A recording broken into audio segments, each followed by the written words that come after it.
notre préoccupation actuelle, comme vous l'avez vu à travers la presse, c'est vraiment de continuer les enseignements-apprentissages.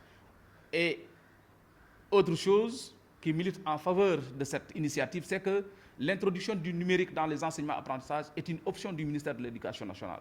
Une option, mais une option irréversible.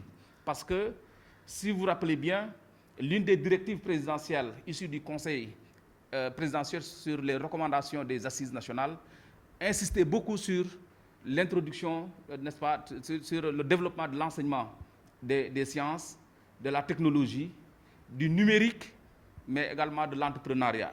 Et donc, cette introduction du numérique dans les enseignements, au-delà de cette crise sanitaire, comme vous l'avez si bien dit, doit être pérennisée parce qu'une fois de plus, c'est une option du ministère de l'Éducation nationale et c'est une option qui est irréversible. Option d'ailleurs qui a permis, qui a fait ses preuves ailleurs. Nous avons vu ce que se fait au niveau de l'UVF, de l'université virtuelle. Ailleurs, des étudiants sénégalais, présentement, suivent des modules, n'est-ce pas, dispensés par des universités françaises. Tout cela, c'est grâce au numérique. Au niveau du ministère de l'Éducation nationale, l'introduction du numérique a été prise en charge depuis. Le contexte actuel a été juste, n'est-ce pas, une circonstance qui a permis, n'est-ce pas, de déployer à grande échelle cette initiative des ressources numériques. Je rappelle que le CIMEN y est depuis, en développant des cours qu'il mettait à la disposition des lycées de Brousse, par exemple, qu'on appelle les lycées périphériques, n'est-ce pas, mais également dans comment dire encore, dans ce CIMEN-là, qui est le système informatique du MEN, alors il y a beaucoup de ressources déjà qui sont disponibles. Et donc peut-être l'invite que nous allons faire, c'est peut-être orienter les enseignants vers ce site-là pour qu'ils puissent tirer de ce site-là les ressources et les mettre à contribution dans les prestations qu'ils proposent à nos élèves au niveau local.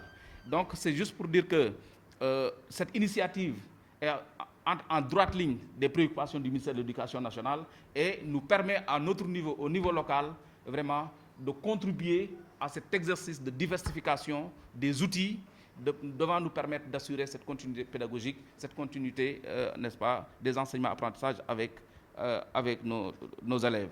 Et là, la pertinence de l'approche, surtout, nous la trouvons surtout au niveau comment dire encore, de l'approche qui est non seulement inclusive, mais qui utilise plusieurs médias à la fois.